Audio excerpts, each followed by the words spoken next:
नमः सिद्धेभ्यः ॐ नमः सिद्धेभ्यः ॐ नमः सिद्धेभ्यः। मंगलम भगवान् वीरो मंगलम गौतमो गणी मंगलम कुंद कुंदारियो जैन धर्मोस्तु मंगलम सर्वमंगल मांगल्यम सर्वकल्याण कारकं पिधानं सर्वधर्माणां जैनं जयतु शासनं पिणिपत्तवर्धमानं पिष्णोत्तररत्नमालिकां वक्षे नागनरामरवन्द्यं देवं देवादिपं वीरम। देवादिदेव 1008 कैबल्य कमलापति श्री आदिनाथ भगवान की। देवादिदेव 1008 घाटोल के बड़े बाबा वासु पूज्य भगवान की। देवादिदेव 1008 वर्तमान शास्त्र नायक महावीर भगवान की। परम पूज्य स्वट आचार्य पेवर गुरुवर श्री विद्यासागर जी महामुनिराज की। परम पूज्य 3 कम 9 करोड़ मुनिराज परम पूज्य राजर्षि अमोघ वर्ष महामुनिराज की। 3 कम 9 करोड़ मुनिराजों की। परम पूज्य 108 विमल सागर जी महाराज की। बोलिए मुनि संघ की। दोनों का पाठ कर लें। कह खलु नालंक्रियते दिष्टादिष्टार्थ साधन पटियान कंठस्थितया विमला विष्णुत्तरत्नमालिकया भगवन की मुपादेय गुरुवचनं हेयमपि च किमकार्यं को गुरुरधिगत तत्त्वा सत्यहिताभ्युत्थितः सततम्। धर्मस्नेही भव्यात्माओं,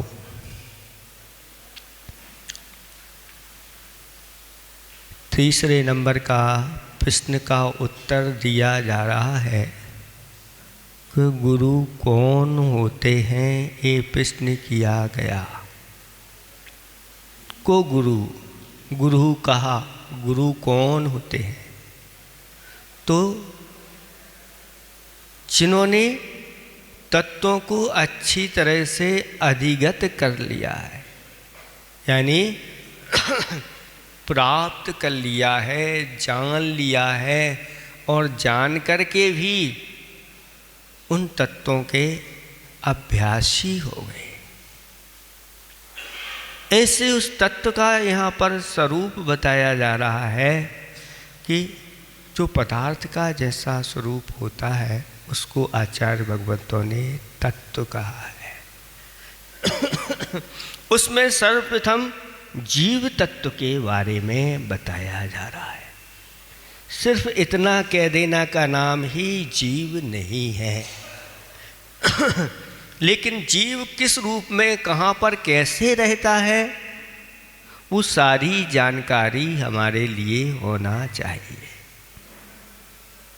क्योंकि चतुर्गति में भी जीव पाए जाते हैं, लेकिन जीव का स्वरूप अगर हम एकांत से ऐसा ही कर लें कि जीव तो अरूपी है।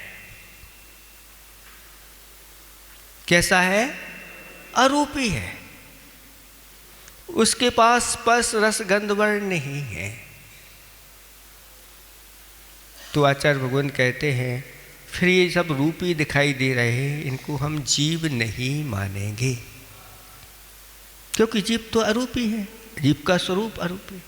तो ऐसा इतना ही नहीं है निश्चय नहीं कहता है कि जीव के पास स्पर्श रस गंध वर्ण कुछ भी नहीं है, न ये कर्म है, न द्रव्य कर्म है, न भाव कर्म है, क्योंकि शुद्ध निश्चय नहीं किसी प्रकार की कोई मिलावट स्वीकार नहीं करता।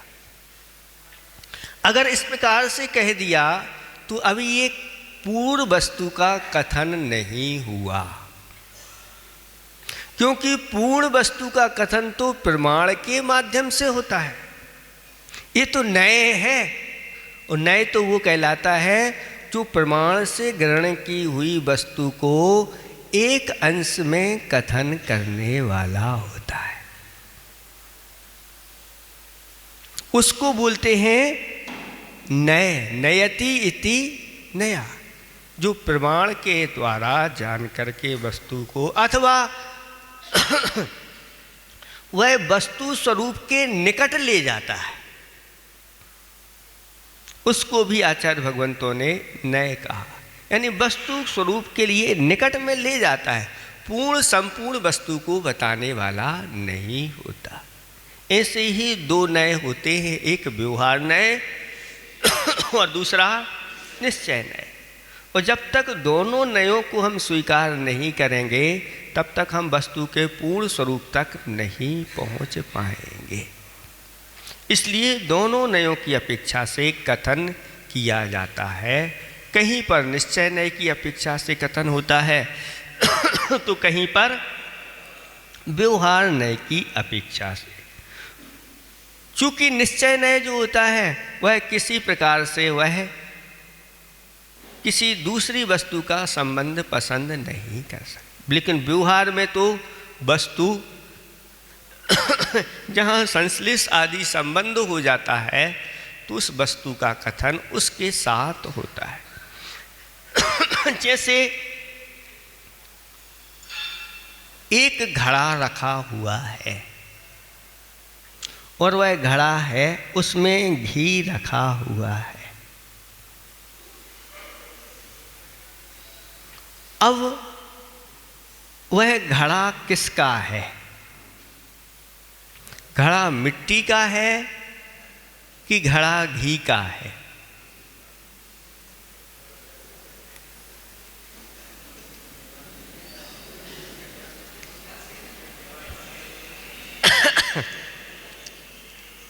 निश्चय नहीं तो कहता है कि ये मिट्टी का घड़ा है,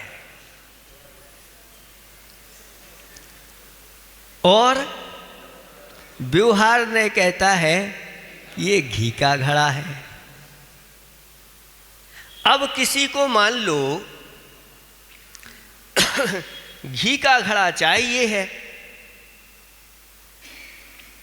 और वह कहे कि मिट्टी का, निश्चय नहीं की अपेक्षा से कहे कि मिट्टी का घड़ा उठा लाओ, तो अब मिट्टी के जितने भी घड़े रखे हुए हैं कोई भी उठा करके ला सकता है। आपका व्यवहार सही सही नहीं हो पाएगा। लेकिन अगर उससे कहोगे कि भैया घी का घड़ा लाओ, तो वहाँ पानी के भी घड़े रखे हुए थे, मिट्टी के खाली भी रखे हुए थे, लेकिन जिसमें घी रखा हुआ था वही। यह संसार इस व्यवहार के माध्यम से चलता है, व्यवस्थित हो जाता है, कार्य की सिद्धि व्यवहार के माध्यम से हो जाती है। अगर इसको हमने उठा दिया और इसको ग्रहण नहीं किया, माना ही नहीं तो कहते हैं नहीं। इसी प्रकार से इनको समझा जाता है। निश्चय जो होता है अभेद की ओर जाता है और व्यवहार भेद की ओर। जैसे आपके यहाँ आपने अच्छी एक बड़ी बाटी बनाई,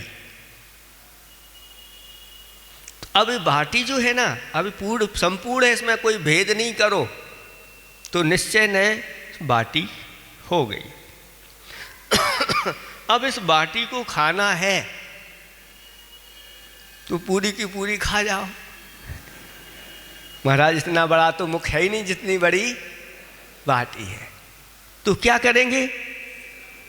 भेद करेंगे, जिसके ग्रास बनाए ग्रास बना के खाएंगे तो बहुत व्यवस्थित काम। इसलिए व्यवहार बहुत व्यवस्था बनाने के लिए ये व्यवहार। लेकिन आचार्य भगवान कहते हैं कि ये व्यवहार जो होता है स्वाश्रित नहीं होता, पराश्रित होता है।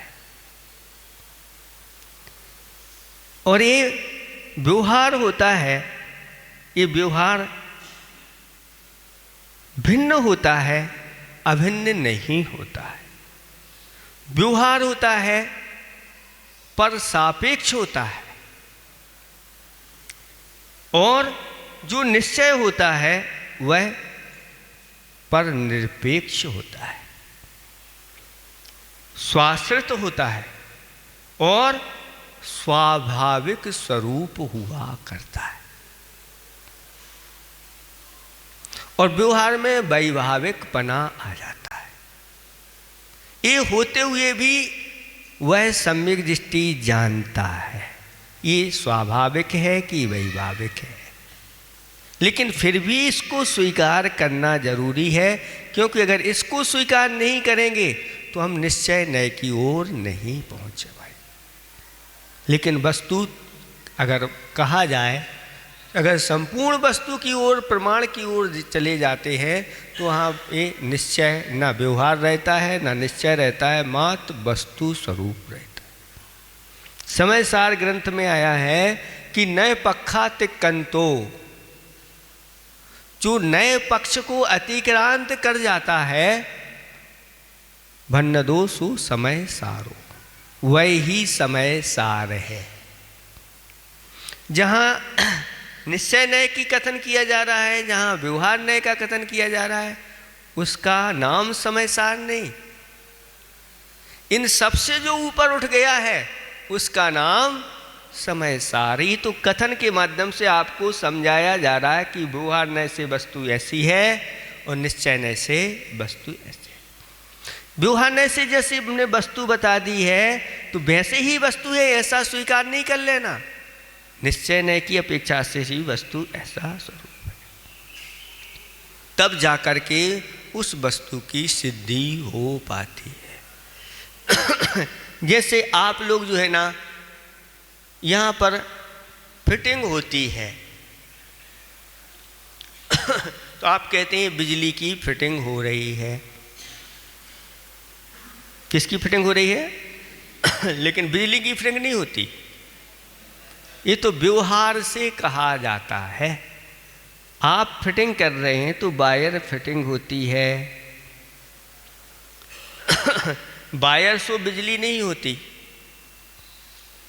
और आपने अनेक प्रकार की ये सब चीज़ें लगा के रखी हैं, लेकिन फिर भी व्यवहार में इसको भी वो कह दिया जाए। लेकिन निश्चय से तो देखें तो बिजली किसे कहते हैं? जो भीतर करंट है। निश्चय नय करंट को पकड़ता है और व्यवहार नय वायर को पकड़ता है। और अगर वायर नहीं, करंट नहीं हो तो वायर कोई काम के नहीं रहते। तो व्यवहार में अगर ये जीव ना हो तो फिर व्यवहार भी हो नहीं पाएगा। तो भीतर बैठा हुआ जीव है, वह इस प्रकार की ये सारी क्रियाएं करता है। तो यहाँ पर ये सारी चीज़ें आपको बताई जा रही हैं कि आप दोनों को समझिए और दोनों उसमें समझ करके वास्तविक जीव का स्वरूप समझिए और पुद्गल का स्वरूप भी अच्छी तरह से समझिए, और फिर उनकी अंदर की भेद विज्ञान की कला भी आप जगाइए। कहीं ऐसा तो नहीं है कि हम इस शरीर को जीव मान लें और जीव को हम शरीर मान लें। ये तो फिर गलत हो जाता है। लेकिन इस शरीर को भी हम जीव मान सकते हैं और शरीर से सहित जीव को भी हम जीव कह देते हैं। तो ये भी कथनचित सत्य है। लेकिन मात्र शरीर को जीव कह देना, मात्र शरीर को जीव मान लेना, ये नहीं। अगर शरीर के साथ जीव है तो फिर हम इस शरीर को भी जीव कह देते हैं व्यवहार से। अथवा अगर ये शरीर से कोई भिन्न वस्तु भी है तो यह जीव की है, ऐसा कह देते हैं। जैसे कहते हैं ये आपसे भिन्न है चश्मा, लेकिन ये चश्मा किसका है? मेरा है। ये घर किसका है? मेरा। ये आभूषण किसके हैं? मेरे। तो आप कौन हैं? जीव हैं। तो ये जीव के हैं। तो जीव के तो मात्र ज्ञान दर्शन है, ये कैसे हुए? लेकिन फिर भी ये जीव इन पर अपना स्वामित्व रखता है। स्वामी और स्वामित्व संबंध इस प्रकार का होता है, तो वह वस्तु भी हुई। लेकिन ये सारी चीज़ें व्यवहार से है, निश्चय से तो हमारी ये वस्तुएं नहीं। निश्चय वह द्रव्य को पकड़ लेता है और व्यवहार पर्याय आदि को पकड़ता है, लेकिन होती तो वह जीव की है। इसलिए इनको समझ करके अच्छी तरह से हमें कभी गाफिल ना कर दे कोई, नहीं जीव तो ऐसा ही होता है, ऐसा नहीं होता। तो अगर ये दोनों दृष्टि हमने पकड़ ली, क्योंकि व्यवहार से भी बहुत, जैसे मूंगफली जानते हैं आप लोग? क्या बोलते हैं उसको यहाँ पे? मूंगफली। तो मूंगफली किसे कहते हैं? वो छिलका सहित होती है और उस छिलके में जो अंदर होती हैं। तो मूंगफली क्या है? छिलका सहित मूंगफली है। तो मूंगफली आप खा लो। छिलका क्यों हटाया? वो मूंगफली नहीं है, है? वो मूंगफली नहीं है क्या? अरे मूंगफली है, आप उसको मूंगफली कहते हैं, तो उसको खा लो। फली अलग है, मूंग ये मूंग है, वो फली है। ये मूंग को हम फेंक देते हैं, वो फली को। तो भैया दुकान पर जाना, किसी से कहना ना फली दो हमें, तो वो समझेगा ही नहीं कि क्या है फली, भैया कौन सी फली दे दे। और आपने कहा कि मूंगफली दो, तो वो छिलका सहित दे देगा। तो मूंगफली नहीं कह के फिर आप कहते हैं मूंगफली की हमें बीजी दे दो। ये सब व्यवहार है। तो छिलके, अगर मान लो छिलके को हमने मूंगफली समझ लिया तो भी गड़बड़ है, और छिलके को मूंगफली नहीं समझा लेकिन भीतर को समझ लिया तो भी गड़बड़ है। क्योंकि जब ये पूरी होती है तभी यह मूंगफली कहलाती। तो इसको दोनों रूप से समझना है। इसमें यह सुरक्षित रहती है, इसकी संगति के कारण से छिलके को भी क्या कह देते हैं? छिलके सहित अगर वो है तो मूंगफली है। जबकि मूंगफली क्या है? जो भीतर बीज है वही सार है, लेकिन छिलके के साथ संगति होने के कारण से छिलके को भी बोल देते हैं क्या? मूंगफली। लेकिन अगर छिलका अलग हो जाए और मूंगफली का बीज अलग हो जाए तो फिर छिलके को मूंगफली, अगर छिलके को मूंगफली मान लोगे तो फिर किसी दुकानदार के पास जाओगे, छिलका दे देगा आपको, भीतर की रख लेगा। यही सारे व्यवहार जो समझ लेता है, ऐसे ही जीव के साथ लगाया जाता है। जब जीव इस शरीर में होता है तो व्यवहार न से शरीर को भी जीव स्वीकार किया जाता है, और अगर इसमें से जीव निकल गया है तो यह शरीर पड़ा रहता है। फिर इसको जीव नहीं कहते, इसमें से तो जीव निकल गया है, 100 है, और अगर इसमें जीव रहता है तो कहते हैं ये जीव है। इस प्रकार से निश्चय और व्यवहार के माध्यम से एक कार्य की सिद्धि होती है। व्यवहार भेद करता चला जाता है और निश्चय अभेद होता है।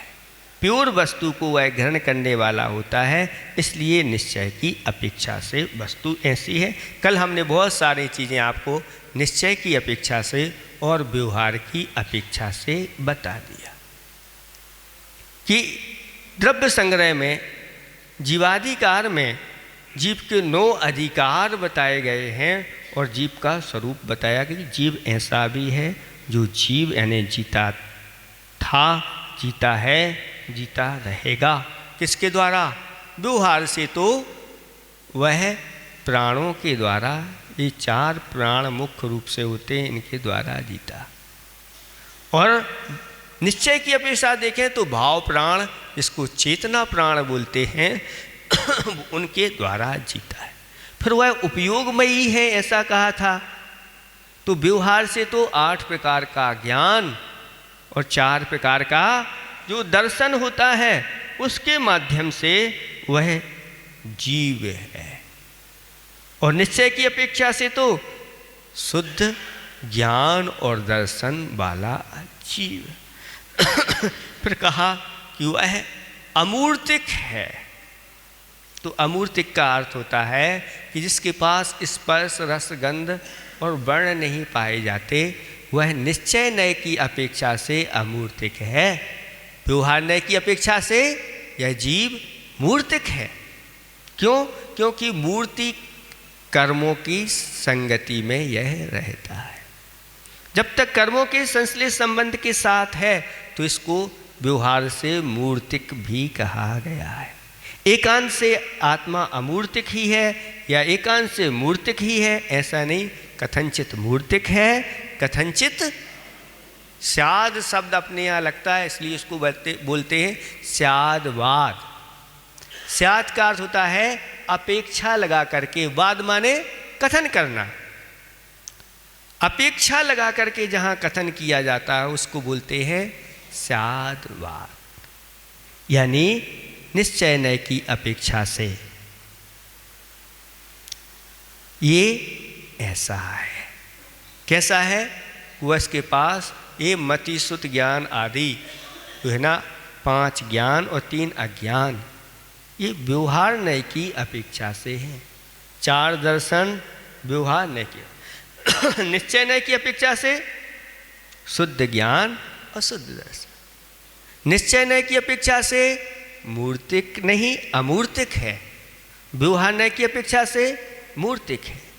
अमूर्तिक क्यों स्वीकार कर रहा है? क्योंकि निश्चय नय जो होता है वह पर निरपेक्ष होता है और व्यवहार नय पर सापेक्ष होता है। तो पर का सापेक्ष यानी कर्मों का संबंध होने के कारण से पर की अपेक्षा लेकर के यह कथन किया जा रहा है, इसलिए ये ऐसा है।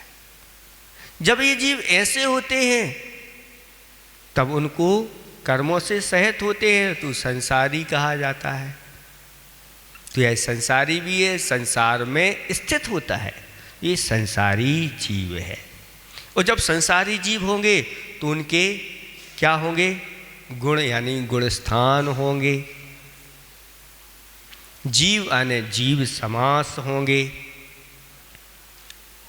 मार्गणा माने जिनमें जीवों की खोज होती है तो मार्गणा स्थान होंगे। तो गुण जीवा पज्जति, गुण हैं, जीव हैं, पर्याय हैं, उपयोग हैं, संज्ञाएं हैं, ये सब व्यवहार से जीव की कही गई हैं। इनका कथन भी शास्त्रों में बहुत आता है। बड़े बड़े ग्रंथ लिखे गए हैं इन जीवों के बारे में बताने के लिए। तो ये सब व्यवहार से जीव है। निश्चय से अगर हम देखें तो कहते हैं निश्चय से अपेक्षा से देखें तो जीव कैसे हैं? सिद्ध हैं। तो संसार में स्थित हैं और सिद्ध भी हैं। सिद्ध कैसे हैं? तो अब वहाँ किसी प्रकार से कोई भी कर्मों की अपेक्षा नहीं लगाई जाएगी, कर्म निरपेक्ष जो हो जाते हैं। अब संसारी जीव में भी हमें ये नय लगाना है तो कहते हैं हम उस नय की दृष्टि से अगर देखेंगे तो उस जीव में भी हम सिद्ध भगवान देख लेंगे। अभी सिद्ध नहीं है लेकिन नय की अपेक्षा से देखें तो शुद्ध सब्बे शुद्धाहु शुद्ध नया। हम शुद्ध निश्चय नय से देखें तो सारे जीव कैसे दिखेंगे? कर्मों से रहित, द्रव्य कर्म, नो कर्म, भाव कर्म सभी के अंदर सिर्फ आत्मा दिखेगी। कैसी आत्मा? अरूपी आत्मा, स्पर्श रस गंध वर्ण। लेकिन अभी वास्तव में वो है नहीं, उसकी अभी व्यक्ति नहीं, सबके अंदर शक्ति रूप में वह विद्यमान है। जैसे दूध में शक्ति रूप में घी विद्यमान है, तिल में तेल विद्यमान है, स्वर्ण पाषाण में स्वर्ण विद्यमान है, ऐसे ही इस शरीर में यह आत्मा भी शक्ति रूप से विद्यमान रहती है।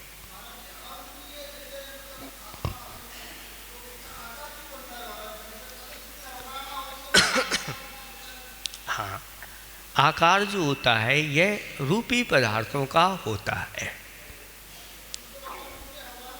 ये पूर्व में जो उनकी अवगाहना रहती है, उस अवगाहना रूप में उनके आत्मा के प्रदेश उसी रूप में रहते हैं। जब वो उस शरीर को छोड़ते हैं तो उनका आकार पूर्वकृत बना रहता है। वो आकार सिर्फ आत्म प्रदेशों का रहता है। वो रूप रसगंध वाला आकार जो यहाँ पर संसार में बनता है, इसलिए उसको नहीं होता, ऐसा जानना चाहिए। सिर्फ आत्मा के प्रदेश वैसे के वैसे बने रहते हैं। आकार का मतलब ये नहीं कि देखने में आ जाएं, ऐसा आकार नहीं होता। अरूपी का अर्थ होता है जहाँ ना तो स्पर्श है, ना रस है, ना गंध है, ना वर्ण है। इस प्रकार की ये सारी चीज़ें नहीं पाई जाती। फिर भी उन आत्म प्रदेशों का आकार कैसा है? तो पूर्व में जो शरीर था उससे किंचित नून वह होते हैं, ऐसा जानना चाहिए। वो बता रहे हैं विश्व सोड्डगरी, उड्डगति इसका एक स्वरूप होता है। ऊर्ध्व में जाना आत्मा का स्वभाव है। लेकिन वह कर्मों के कारण से वह जो उसका स्वभाव है वह विभाव रूप में परिणमन हो गया है। घी अब जब तक दूध में रहता है तब तक वह विभाव रूप में रहता है। जब दूध से पृथक हो जाता है और घी तैयार बन जाता है तो वह अपने स्वभाव में आ जाता है। ऐसे ही जीव का जाना तो ऊर्ध्वगति स्वभाव है, लेकिन कर्मों के कारण से चारों गतियों में परिभ्रमण करता है। ऊपर भी जाता है तो नीचे भी जाता है, तो आजू में भी बाजू में भी सभी दिशाओं में इसका गमन होता है। ये किसके कारण से? कर्मों के कारण। कर्म जीव को ले जाते हैं और जीव कर्म को ले जाता है। जैसे नाविक ले जाता है और नाविक को नाव ले जाती है। एक दूसरे का ये संबंध है। यह जड़ कर्म घुमाता है मुझको, यह मिथ्या भ्रांति मैं राग और देश किया करता,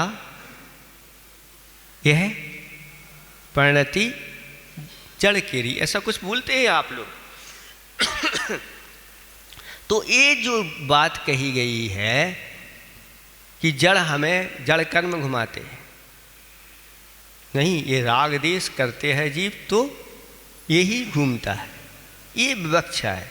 लेकिन आचार्य भगवान कहते हैं ये एक तरफ की विवक्षा नहीं होती, दोनों तरफ की विवक्षा होती है।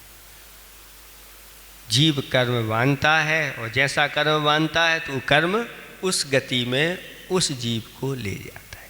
तो जीव कर्मों को ले जाता है और कर्म, इन दोनों का एक दूसरे का संबंध होता है। इन संबंधों को जो समझ लेता है वह व्यक्ति सही मार्ग पर लगा रहता है। तो यहाँ पर बताया जा रहा है कि अमूर्तिक है तो मूर्तिक भी है। ये शादवाद है, इसी अपेक्षा से मूर्तिक है और किसी अपेक्षा से अमूर्तिक है। अब करता है तो भोगता भी है, जिसने किया है उसका फल भी, तो निश्चय से भी करता होता है और व्यवहार से भी करता है। व्यवहार से अगर आपने कर्म किए हैं तो इन कर्मों का फल आपको भोगना पड़ेगा। फिर इसके बाद आता है सदेह परिमाणो, वह आत्मा अपने देह प्रमाण है। जब तक इस शरीर में रहती है तो वह उस देह प्रमाण हो जाती है।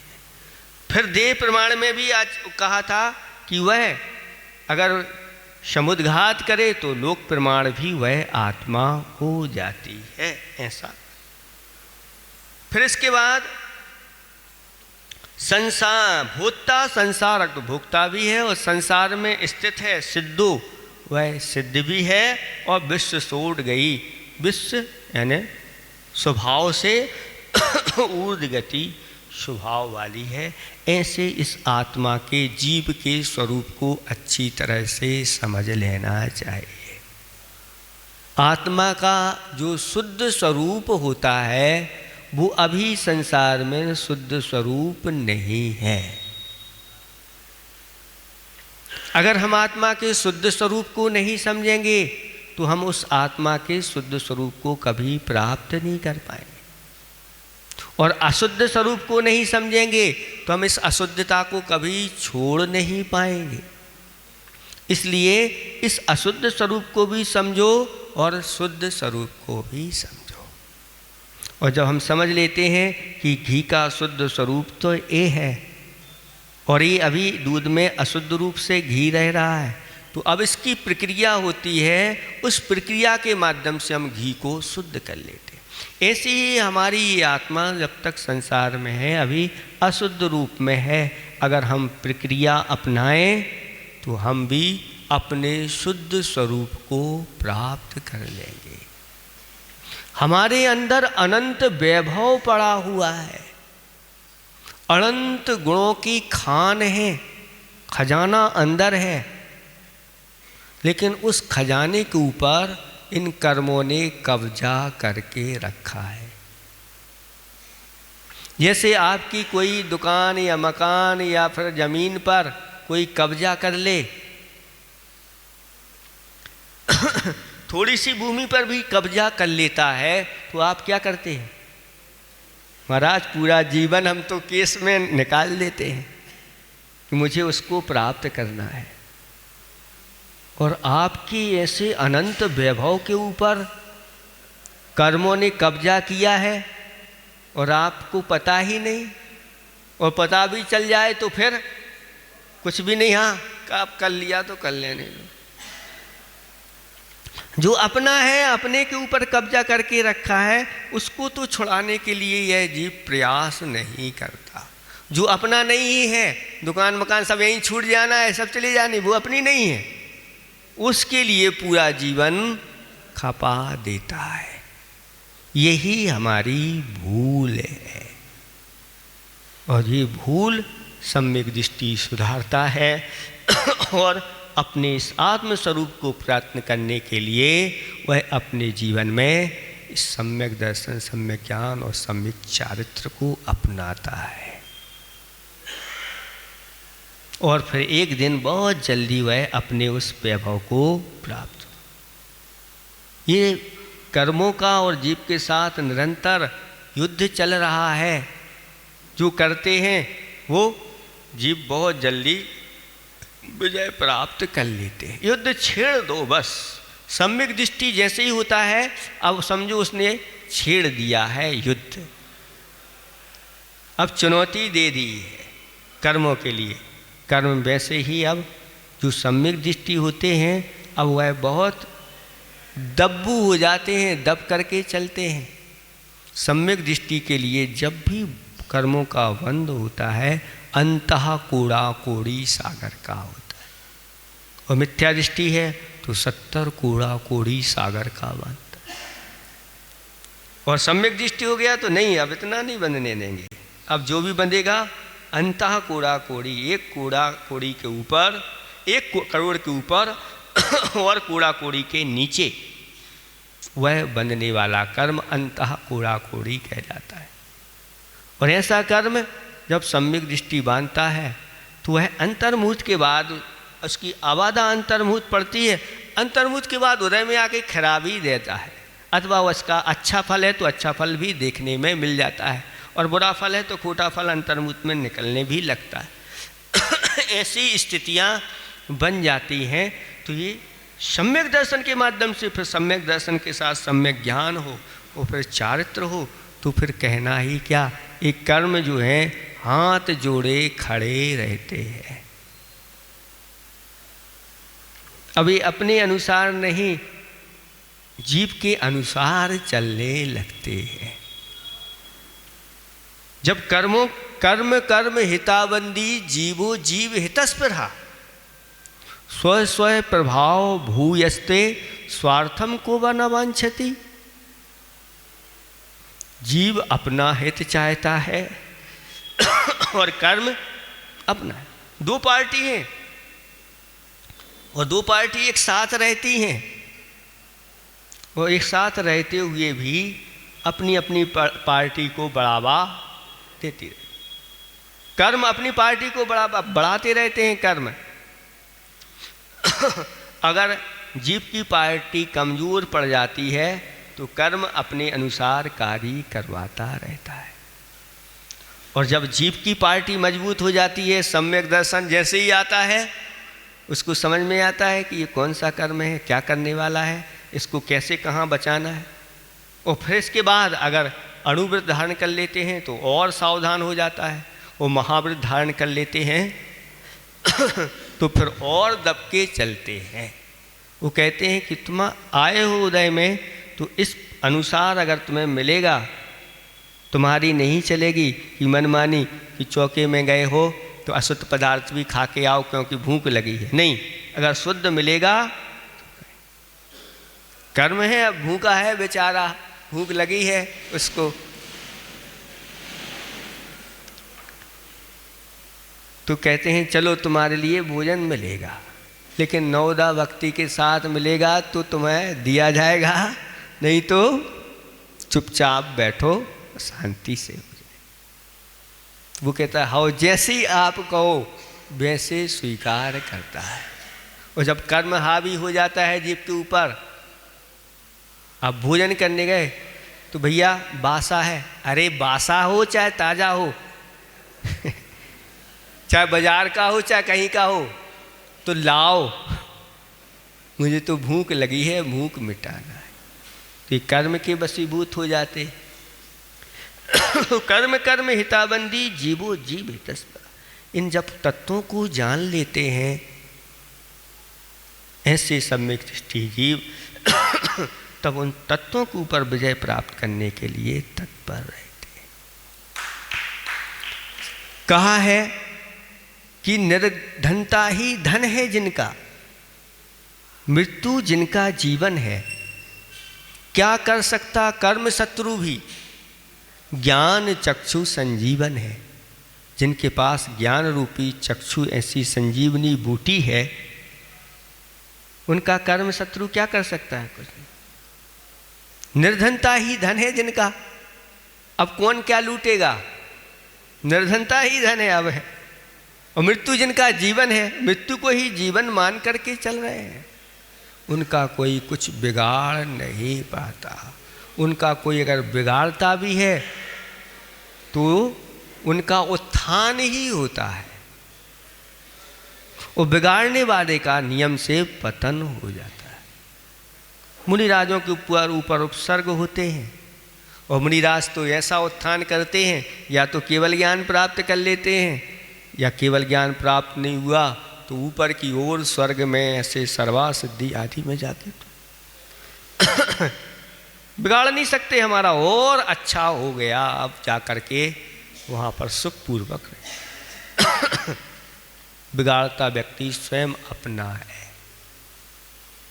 इसलिए मृत्यु को जो जीवन मान करके चल रहे हैं, उनका कोई मृत्यु भी कुछ बिगाड़ नहीं पाती, और वह अजर अमर बन जाते हैं। यहाँ से जाकर के देवों में उत्पन्न हो जाते हैं तो अजर भी हो जाते हैं, और अजर का अर्थ वहाँ पर फिर बुढ़ापा, यहाँ तो बुढ़ापा आता था, अब बुढ़ापे से भी छुटकारा। मान लो जवानी में ही इस प्रकार से उपसर्ग हो गया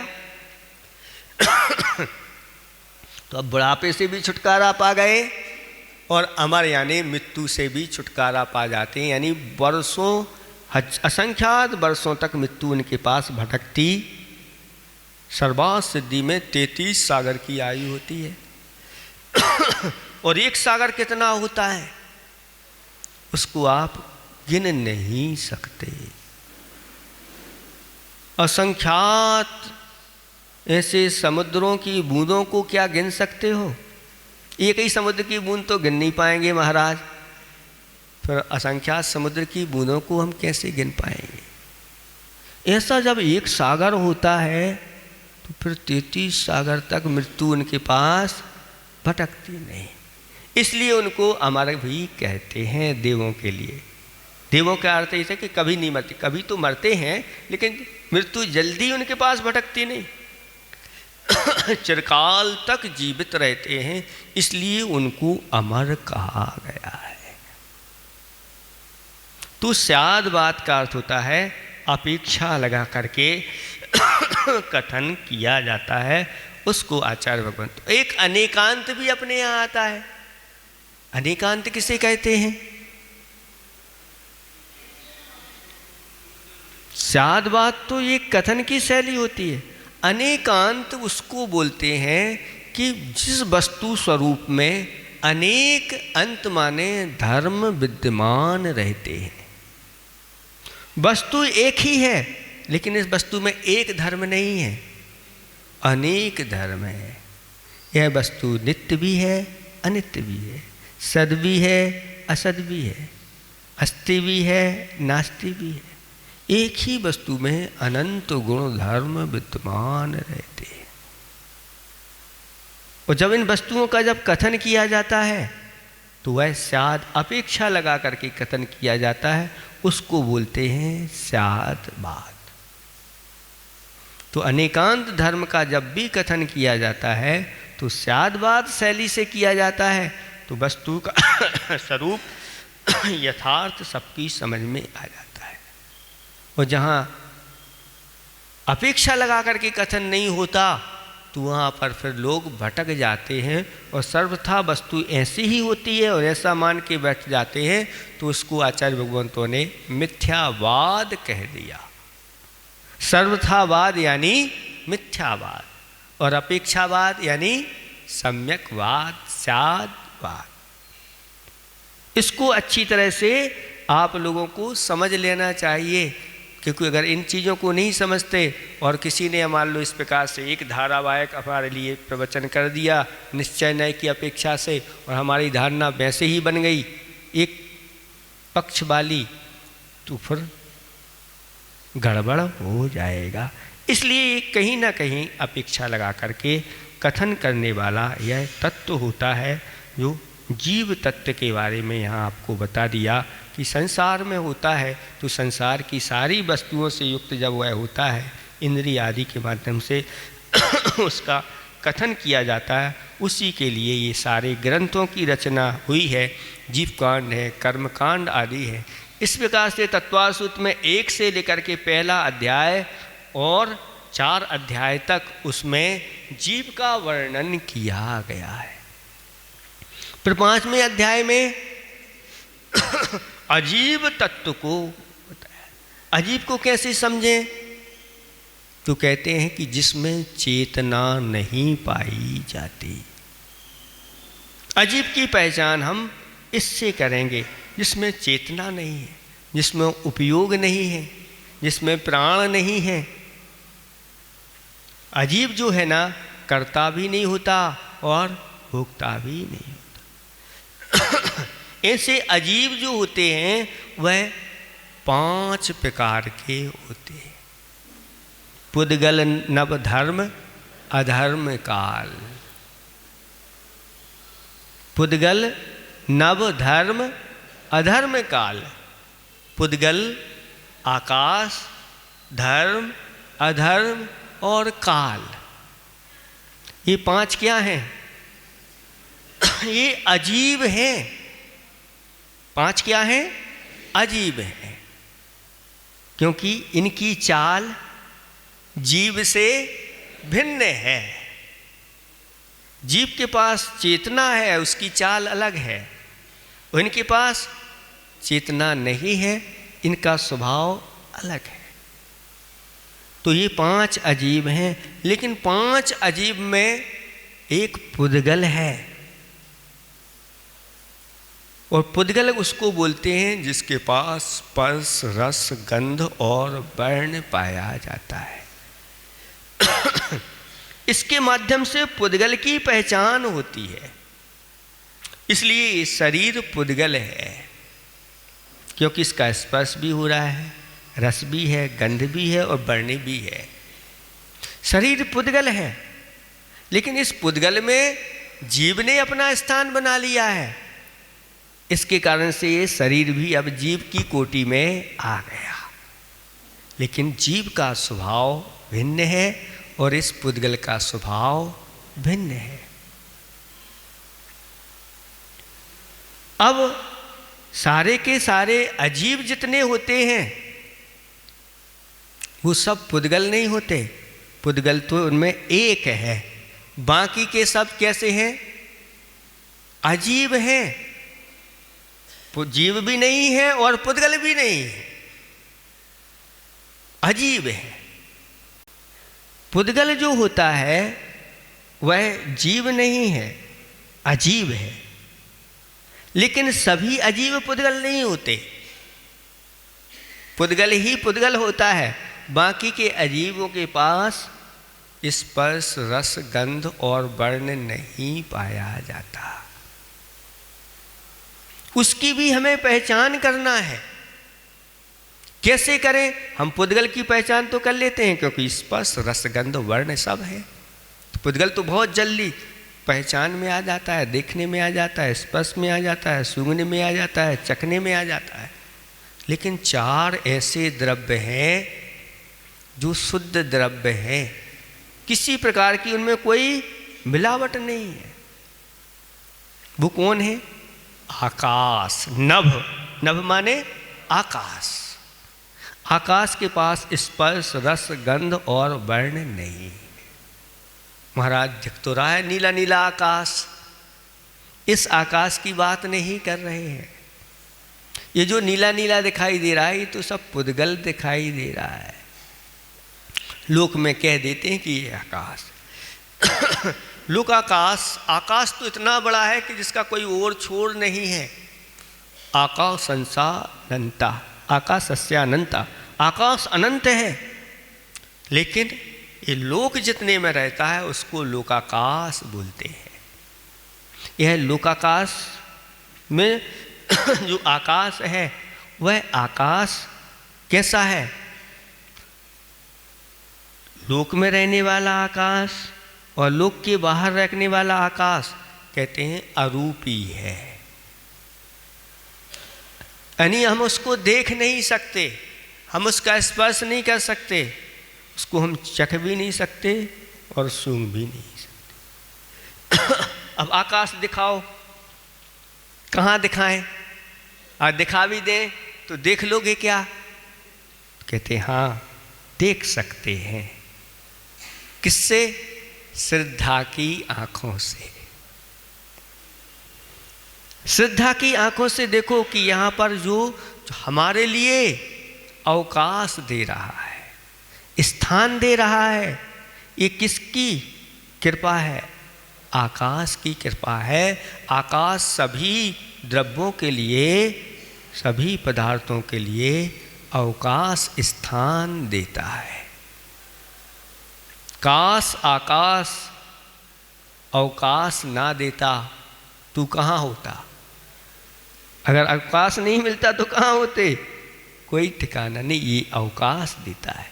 फिर इसके बाद धर्म द्रव्य भी है और अधर्म द्रव्य। ये लोकाकाश में तिल में तेल की तरह, जैसे तिल में तेल व्याप्त होकर के रहता है, पूरे के पूरे लोक में यह धर्म द्रव्य और अधर्म द्रव्य। धर्म द्रव्य क्या करता है? चलने में किसको? जीव और पुद्गल को चलने में सहायक। अधर्म द्रव्य जीव और पुद्गल को ठहरने में सहायक। जैसे रेलगाड़ी है, रेलगाड़ी के लिए चलने में कौन सहायक है? पटरी। और पटरी नहीं हो तो घाटोल में रेलगाड़ी आएगी क्या? क्यों नहीं आ रही रेलगाड़ी? घाटोल वाले अगर पटरी बिछवा दें तो यहाँ भी चल करके आ जाएगी। तो पटरी के अभाव में पटरी चूंकि रेल को चलाती नहीं, अगर रेल चलना चाहे तो सहायक उदासीन निमित्त होती है, और ड्राइवर जो होता है वह प्रेरक निमित्त होता है चलाने में। तो प्रेरक तो चलाता है लेकिन उदासीन निमित्त चलाते नहीं। ऐसे ही धर्म द्रव्य उदासीन निमित्त है जीव और पुद्गल के चलने में। अधर्म द्रव्य जीव और पुद्गल के रुकने में वह सहायक हो जाता है, वह रोकता नहीं, किसी को जबरन नहीं रोकता। जैसे रास्ते में बिहार चल रहा है और अच्छी वृक्ष की छाया है तो छाया जबरदस्ती पकड़ ले, यहीं बैठो छाया में, जाने नहीं दे। आप अगर बैठना चाहें तो छाया आपके लिए निमित्त बन जाती है, और अगर आप जाना चाहें तो धर्म द्रव्य निमित्त बन जाता है। ऐसे ही ये दो द्रव्य, धर्म द्रव्य और अधर्म द्रव्य, ये भी अरूपी हैं, इनके पास भी स्पर्श रस गंध वर्ण नहीं पाया जाता। इसके बाद नंबर आता है काल द्रव्य का। काल द्रव्य भी इस लोकाकाश में एक एक प्रदेश के ऊपर लोकाकाश के एक एक कालाणु विद्यमान है, रत्नों की राशि के समान। वह कालाणु एक एक कालाणु स्वयं भी अपने आप का परिवर्तन में स्वयं निमित्त भी है, और पर जो द्रव्य हैं उनके परिणमन में भी वह उदासीन निमित्त होता है। जैसे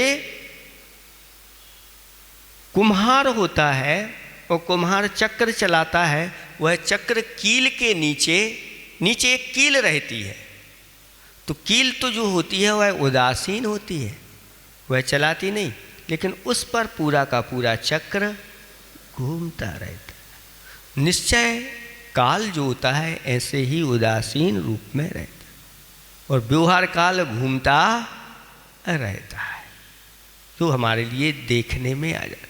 तो ये पांच अजीब के पांच भेद हो जाते हैं, पुद्गल, धर्म, अधर्म, आकाश और काल। लेकिन पुद्गल में स्पर्श रसगंध वर्ण पाए जाते हैं, और इन चार में इस प्रकार की ये चीज़ें नहीं पाई जाती। फिर भी इस संसार में ये वस्तुएं हैं। आचार्य भगवान कहते हैं इनके ऊपर भी श्रद्धा रखिए। सूक्ष्म जिनोदितम तत्वम, जिनेन्द्र भगवान का यह तत्व बहुत सूक्ष्म है, इसको तो हमें श्रद्धा के साथ स्वीकार करना चाहिए। अगर श्रद्धा के साथ स्वीकार नहीं किया तो आपके अंदर सम्यक दर्शन प्रकट नहीं होगा। तो जीव तत्व हो गया और अजीब तत्व हो गया, और अजीब के पांच भेद हो गए। अब आचार्य भगवान कहते हैं 6 द्रव्य हैं। 6 द्रव्य में 2 द्रव्य ऐसे हैं जो अशुद्ध भी होते हैं और शुद्ध भी होते हैं। वो कौन है? जीव और पुद्गल। बाकी के 4 द्रव्य शुद्ध होते हैं।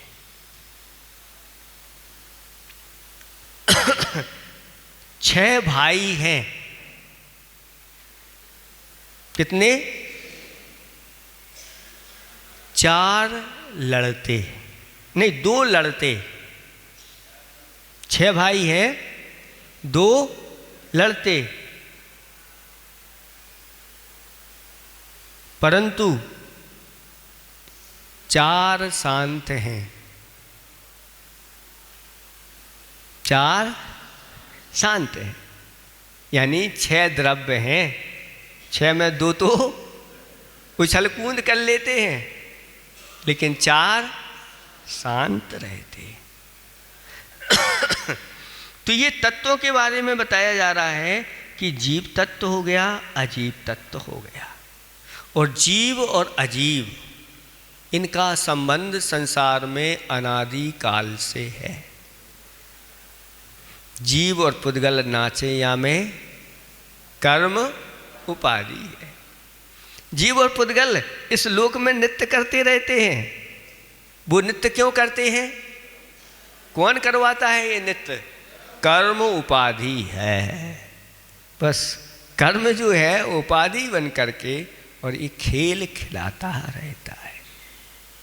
तो जब जीव और अजीव यानी पुद्गल कर्म ये जब एक में खो करके रहते हैं तो ये क्रियाएं करते हैं। मन वचन काय की क्रिया होती है। और जब मन वचन काय की क्रिया होती है तो कर्मों का आश्रव होता है। तीसरा तत्व कौन सा तत्व है? आश्रव तत्व। कर्मों के आने के द्वार को आश्रव। वो कर्मों के आने के द्वार कितने हैं?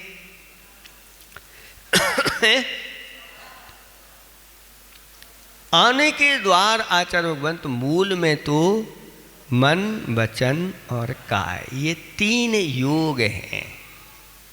इन योगों के माध्यम से ही कर्म आते हैं।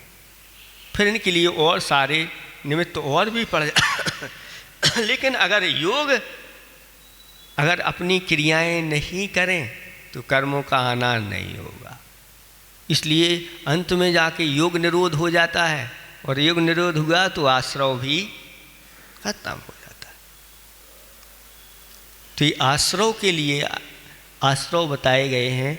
वो कौन से हैं? तो 5 प्रकार का आश्रव। उसी के कितने भेद हो जाते हैं?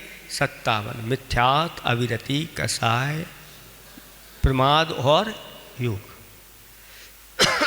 इनके सब भेद आदि मिला देते हैं। मिथ्या, अविरति, कषाय, योग और प्रमाद भी इसमें शायद ले लेते हैं। 5 भेद जहाँ होते हैं वो 5 चीज़ें लेते हैं। तो ये आश्रव तत्व क्या कहलाता है? तो आचार्य भगवंत कहते हैं कि जहाँ आप बैठे हुए हैं वहीं पर कर्मों की बरगड़ाएँ भी हैं। आत्मा के एक एक प्रदेश पर अनंत बरगड़ाएँ विद्यमान रहती है। और आत्मा में जब मन वचन काय के माध्यम से स्पंदन होता है, हलन चलन क्रिया होती है, तो यह आश्रव होता है। जब यह जीव शुभ मन वचन काय की प्रवृत्ति करता है तो शुभ आश्रव होता है। जब यह जीव मन वचन काय की अशुभ प्रवृत्तियाँ करता है तो अशुभ आश्रव होता है। शुभ आश्रव होता है तो आश्रव हुआ है तो वह फिर बंध को प्राप्त हो जाता है। यानी आत्मा के साथ, आत्मा के प्रदेशों के साथ कर्म परमाणुओं का एक मेक हो जाना। जैसे दूध और पानी एक मेक हो जाते हैं, जैसे दूध में घी एक मेक होकर के रहता है, ऐसे ही कर्म हमारी आत्मा के साथ एक मेक होकर के, इसी का नाम बंध है। ये बंध तत्व है। ये बंध तत्व के बारे में आचार्य भगवान कहते हैं कि यह 4 प्रकार का बंध होता है। बंध के निमित्त तो कौन कौन से? मिथ्यात आदि ये बंध के कारण हैं। ये बंध नहीं है, लेकिन बंध तो कहते हैं स्थिति, अनुभाग, प्रकृति और प्रदेश। प्रकृति, प्रदेश, स्थिति और अनुभाग, ये 4 प्रकार का बंध होता है जो कर्मों को रोक करके रखता है। जब कर्म बांधे हैं तो फिर वो उदय में भी आते हैं। तो प्रति समय कर्म उदय में आ रहे हैं तो ये कर्म आए ना, पहले आश्रव नहीं हो। इनको अगर आश्रव को रोकना है तो क्या करना? संवर तत्व आ जाता है। यानी वो जो कर्मों के आने के द्वार हैं उनको बंद कर देना। तो कुछ ऐसी चीज़ें होती हैं जिनके माध्यम से वह कर्मों का आना रुक जाता है। अब रुक तो गया है, आ तो नहीं रहे, लेकिन जो बांधे हैं वो उदय में आ रहे हैं, उनकी निजरा होती रहती है तो निजरा तत्व हो जाता है। तो निजरा तत्व किसे कहते हैं? कि जो बांधे हुए कर्म हैं वह उदय में आकर के निकल जाए। तो ये तो सबकी निजरा प्रति समय हो रही है, हम सबकी। लेकिन दो प्रकार की एक निर्जरा होती है, एक सविपाक निर्जरा और एक अविपाक।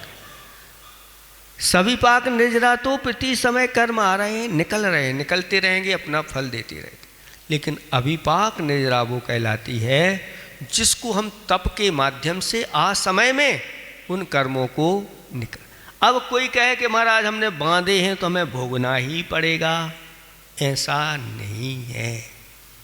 अपनी ऐसी व्यवस्था बताई है कि अगर हम आगम के अनुसार एक उपवास कर लेते हैं तो वर्षों के संचित कर्म उस उपवास में निर्जरित हो जाते। ऐसी अगर हम निर्जरा करते हैं जिसको अविपाक निर्जरा कहा गया है, तो पहली सबके होए नहीं कुछ सरे काज तेरा, दूजी करे जो उद्यम करके मिटे जगत फेरा। अगर दूजी निर्जरा करते हैं, तप में इस जीव को लगा देते हैं तो जगत का फेरा मिट जाता है। आज वर्तमान में मोक्ष तो है नहीं महाराज, काय को तपस्या करें, खाओ पियो मौज करो, ऐसे प्रश्न करने वाले लोग होते हैं। तो अब उनको उत्तर क्या देंगे? तो हमारे आचार्य भगवंतों ने कहा कि देखो आज वर्तमान में मोक्ष तो नहीं है, लेकिन आज अगर वर्तमान में मोक्ष मार्ग तो है। अगर उस मोक्ष मार्ग में आप चलते हैं तो आप जो है ना अपने संसार की स्थिति को कम कर सकते हैं। और अगर उस मार्ग पर नहीं चले, व्रतों को अंगीकार नहीं किया तो आपकी कर्मों की स्थिति कम नहीं होगी, संसार बड़ा हुआ होगा। और उदाहरण देते हैं, देखो पूर्व में कैसे महावीर भगवान का जीव है, और महावीर भगवान का जीव है सिंह की पर्याय में ही पुरुषार्थ प्रारंभ कर दिया और ऐसा पुरुषार्थ किया, संसार की स्थिति कम करते गए और 10वें भाव में संसार से पार हो गए। तो आज वर्तमान में संसार की स्थिति तो हम कम कर सकते हैं व्रतों के माध्यम से और सम्यक्त आदि के माध्यम से। आगे जा कर के फिर जैसे ही हमें सुद्रव्य, सुक्षेत्र, सुकाल और सुभाव मिलेंगे, हम तुरंत प्रसाद करेंगे और जल्दी से मोक्ष प्राप्त। नहीं तो अगर व्रत धारण नहीं किए, खाए पिए मौज किए और नरकों में चले गए तो फिर कब तक, कितने बार भटकेंगे, वहाँ से ट्रेंच हुए, फिर नरकों में गए, फिर एक बार निमित्त मिलना बहुत दुर्लभ हो जाता है। अभी तक हम लोगों को निमित्त नहीं मिले, ये समझ लो। अभी तक हमने एक बार भी समाधि मरण नहीं किया, अनादिकाल से हम संसार में रह रहे हैं। ये पक्का है कि हमने समाधि मरण नहीं किया, क्योंकि समाधि मरण किया होता तो उसके लिए सुमानुषत्व और सुदेवत्व, यानी उत्तम देवों में उत्पन्न होता है और उत्तम मनुष्यों में उत्पन्न होता है समाधि मरण करने वाला। उत्तम मनुष्य वही कहलाते हैं जहाँ सुद्रव्य, सुक्षेत्र, सुकाल, सुभाव सब चीज़ों की प्राप्ति उसको हो जाए। समय आपका हो गया है, आज इसको इतना भी रखो क्योंकि पूजन नहीं हुई ना, पूजन भी तो करना है आप लोगों को। आज इसको इतना ही रखो इसको थोड़ा सा और हम आगे बढ़ाएंगे, अच्छी तरह से आप लोगों को इनको समझते चलना है। हाँ, इस आवाज़ा के बारे में बताएंगे, कल बताएंगे, कल। हाँ करिए।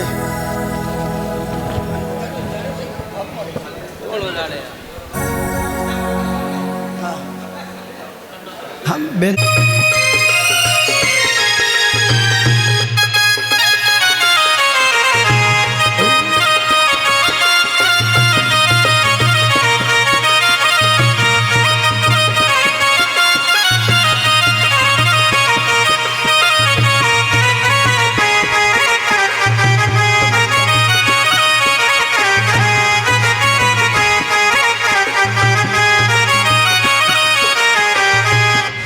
आचार्य श्री जी के चरणों में हम झुका रहे, इनसे ही जन्नत है। हे गुरुवर तेरे गुण गाने अर्पित है जीवन के क्षण अर्चन के सुमन समर्पित है हर्षाए जगती के कण कण। कर्नाटक के सद लगा ग्राम में मुनिवर तुमने जन्म लिया मल्लप्पा पूज्य पिताश्री को श्रीमती को कृतकृत्य किया। बचपन में इस विद्याधर ने विद्या के सागर उमड़ पड़े मुनिराज देश भूषण से तुम ब्रह्मचर्य ले निकल पड़े। आचार्य ज्ञान सागर ने सन 68 में मुनिपद दे डाला अजमेर नगर में हुआ उदित मानो रवि तम हरने वाला। परिवार तुम्हारा सबका सब जिन पथ पर चलने वाला है वह वेद ज्ञान की छेनी से गिर कर्म काटने वाला है। तुम स्वयं तीर्थ से पावन हो तुम हो अपने में समय सा तुम साधवाद के प्रस्तोता वाणी वीणा के मधुर तार तुम के कुंदन से कुंदन साज को कर देना। तुम निकल पड़े बस इसीलिए भटके अटको को पद देने। नमोस्तु नमोस्तु कर्तु जयमाला पुनार्गम।